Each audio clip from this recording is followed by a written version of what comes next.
Hi everyone, in front of me I've got REALME C21Y and let me share with you how to clear credentials on this device. So first of all, let's enter the settings, and here we have to find the security. Let's tap on it.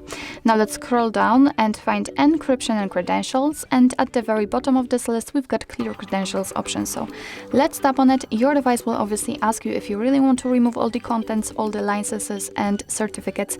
So simply tap on OK in order to confirm, and as you can see we've got the information that the credential storage has been erased successfully. If you have the lock screen or password, then be aware that your device will ask you to enter it in order to confirm the whole step. So actually this is it. This is how to remove credentials in your REALME C21Y. Thank you so much for watching. I hope that this video was helpful, and if it was, please hit the subscribe button and leave the thumbs up.